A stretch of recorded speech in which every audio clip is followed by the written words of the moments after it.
Hello, listeners, and welcome back to JIE WORD. JIE stands for Jesus is Enough.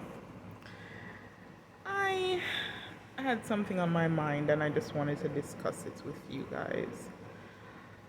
Um, have you ever been disappointed, um, feeling frustrated, just wondering where's your life going and why is it, taking such a toll on you? If you've, which I'm sure some of us have been in that situation, and we find it extremely difficult to turn back and to try to get back to ourselves. Have you ever thought about maybe going back to the beginning of where the whole thing started? Meaning, truly sit down and think to yourself, who was I before all of this happened to me? What was I doing?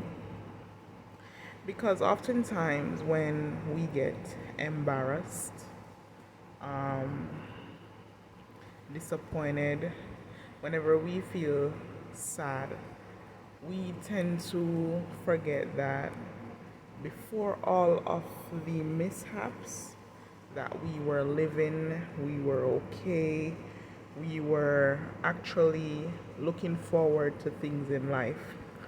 So, my question to you is, what is it that you were planning before you met that man, before he broke your heart? What were you planning for your life overall before you got that job that you got fired from? Or what were your plans for your life before you moved into that home that turned out to cause you so much pain? Because a lot of times we are in situations, for example, you live in a house and um, the house has been giving you problems. When it's not plumbing problems, it's electrical, or maybe you had bad tenants if you were a landlord, and the tenants have brought you so many stress to your life, and you're thinking, my God, I can't wait for the day when I evict them and I don't have these problems anymore. If you truly sit down and ask yourself, what was I doing before all of this misfortune or bad things happened to me? Do you think you would feel better? Do you think that would give you hope? I think so. I really do think so. Have you ever been in a relationship where you felt like you were constantly pouring and your feelings were not being reciprocated, and the relationship has depleted you so much? Did you ever stop to think that, hey, what was I doing before I met this person? What were my plans before I even knew this person existed? Did you get to carry out those plans while being in that relationship? Because a lot of times, relationships allow a lot of things in our life to be put on the back burner because we are so enamored by the partner, we're so wrapped up in the partner, um, that we neglect a lot of our hopes and our dreams and a lot of our aspirations. So I would challenge you today to think about truly what you would have been doing had you not met that man, that woman, have you not moved into that home, had you not rented out that home, haven't you have you not accepted that job in that area before all the bad things happen? What would have you been doing? And maybe you can revisit some of those ideas and start to produce them. Start to let them come to fruition. You know what I'm saying? That way you can start to feel better about yourself again. Because instead of pouring into things and other people, just remember you are someone. Pour into you. Okay? Pour into you. You are somebody too who's worthy of love, time, nurturing, all the same love, time, and nurturing that you've poured into other things. You are someone special. Pour it into you. Because too many times we lose ourselves to these things, these ideas, these expectations that we have. And when those expectations do not get fulfilled, we feel shattered, we feel broken, we feel so low. But what if you took that same energy that you were giving to yourself and you put it, the same energy that you were giving to others, and you put it back into yourself? Do you know how happy you would be? Imagine the joy you would feel. I know there's a lot of women out there, and I'm going to use this example.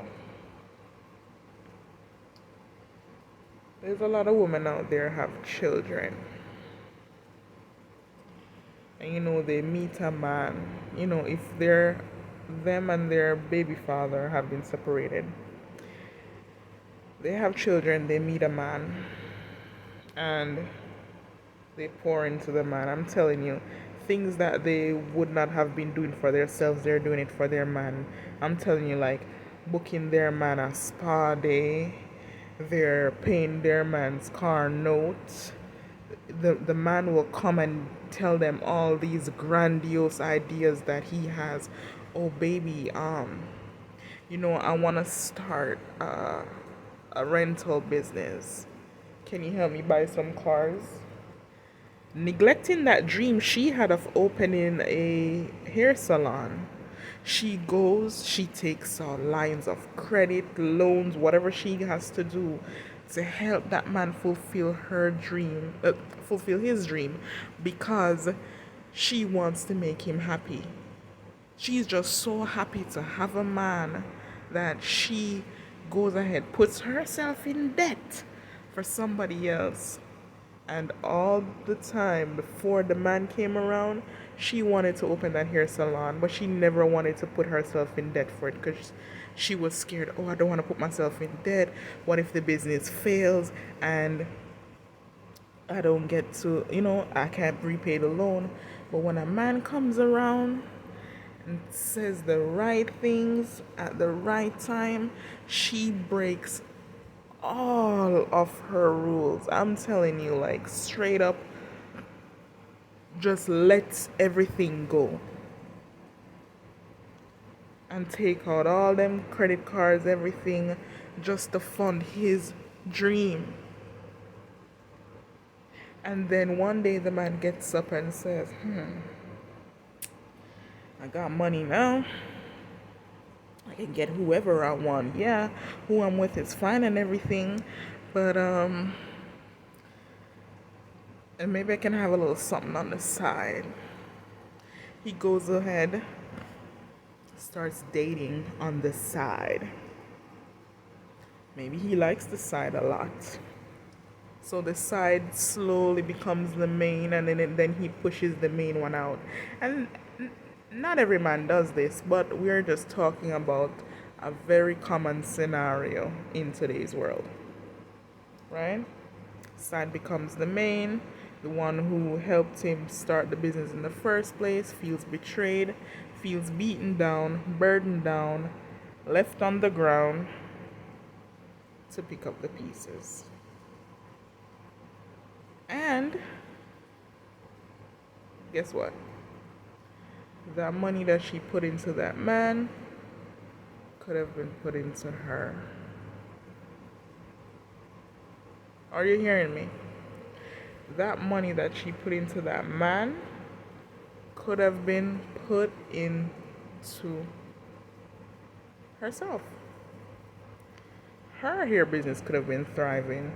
She could have met someone who was a go-getter like her and who would have probably invested in her business because they saw her will to thrive and survive, but she took her credit and she put it in a man. So now that she's left broken, it's now hard to recover because now her mindset is, wow, I'm alone. I got kids, unmarried, still struggling financially. All hope is lost. But do you know that when you're down and you're weak, there's still a spark there? I don't think you guys understand what I'm saying. Do you know that when you're at your lowest and at your weakest in life, that there's a spark there? If you only stop to dig deep enough, you will find that spark. And you know what that spark is, guys? It is remembering who you were before all of the misfortune took you. So when that woman is down on the floor and she's weeping to God and she's saying, God, my credit is messed up. I don't have nothing. My man is gone. I'm alone again. All she gotta do is remember who she was. She can remember a time when she had that dream of owning that salon, having her different chairs rented out, doing hair, doing what she loves. And just that little glimpse of hope can open a very wide reality for you again.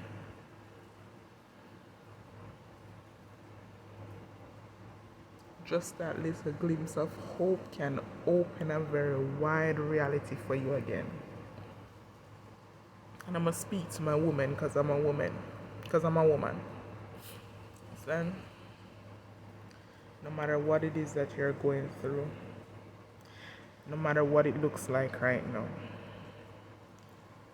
ask yourself, who was I before all of this happened to me? I've been through it. I've been through heartache and heartbreak.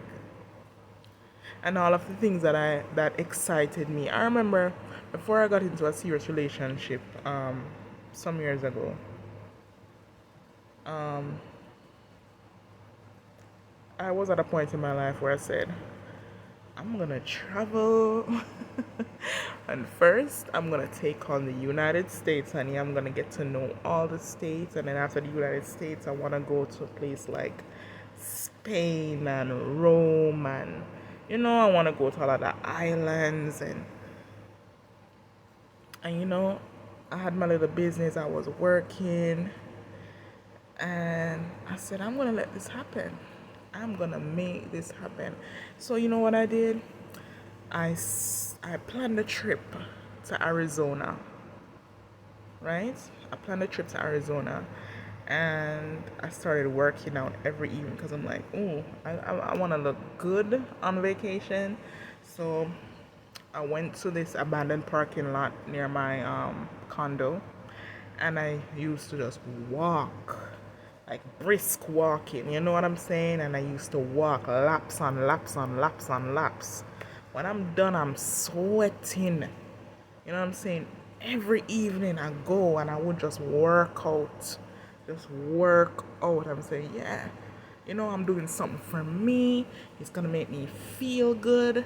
You know what I'm saying? I'm going to forget that ex and I'm going to do me.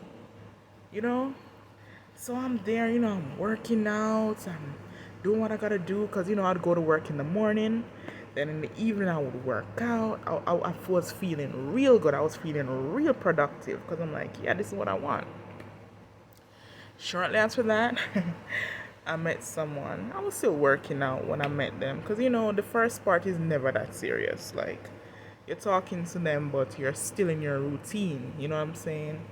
I went on the Arizona trip. I went to the Grand Canyon. I had a good old time. It was a solo trip. I believe that was my very first solo trip, and I was feeling good. I was feeling empowered. I'm like, yeah, like, I'm feeling good again. I'm feeling like me again. After the Arizona trip, the relationship got a little more serious. It got a little more serious, and my guy at the time encouraged me, to save money, because I was saying, my goal is to like travel and just, you know, travel every 6 weeks and everything. And I get what he was saying. He was saying, save money. He's like, well, the average person takes a trip once a year or twice a year. If you do it every 6 weeks, you're gonna be financially set back. I took his advice, and so I didn't travel over 6 weeks like I was planning. I was planning to work, save up my little money, and go to a new state every 6 weeks just to breeze off. And when I talk about vacation, I'm talking like 3 days, 2 nights on the weekends when I'm not working. But I took his advice, and I got so wrapped up in that relationship. I'm talking about, like, we couldn't even go half hour without talking to each other. I was just into him. He was into me. Like, we would just talk. It's long distance, so it's a lot of phone conversations, a lot of phone conversations. And I kind of lost sight of what I wanted to do. And my whole dreams and plans and all of that, because I was wrapped up with him. I was now planning a life with him. Long story short, the relationship lasted around 5 years. Yeah, we had a good run, I would say. I would never talk about the bad times or dwell on the bad times, because you know what, things happen. But long story short, what I'm saying is, I never got to live out my dream of seeing the entire United States, So now that I'm single again, it would be nice to, and I've been single for over a year now, so this is not fresh either, relationship is done, I'm over it, whatever. Now, I just thought to myself, what was I doing before all of this? What were my dreams? And now I remember, I wanted to travel and have fun and make memories. And just remembering what I wanted to do, it makes me feel so good. I'm like, wow, I can still fulfill those dreams. I'm working, I'm running my business, I'm capable of paying for it. So why not?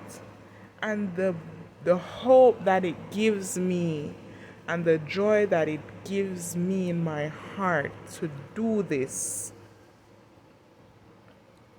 or to even remember these dreams, it makes me so happy. So I'm just here to say to you all, do not give up on yourself. Do not give up on your dreams. Do not give up on you. You've got this. Oh my God, this is about to be 20 minutes. I'm going to wrap it up. Listen, you have got this, okay? Remember who you are before all of them, all of that, and all of those. Whether it be people, places, and things. Remember who you are before encountering those things, and you will be fine. Find back your passion and pursue it. Okay? And remember, I can do all things through Christ who strengthens me. Nothing is impossible. Nothing is impossible with God. Pray about it, worship about it, meditate about it, and go live your best life. This was JIE WORD. Remember, JIE stands for Jesus is enough, and Jesus is enough because Jesus is all we need. Okay? Don't forget to subscribe and give this video a thumbs up if you liked it, and I'll see you in the next one. Bye!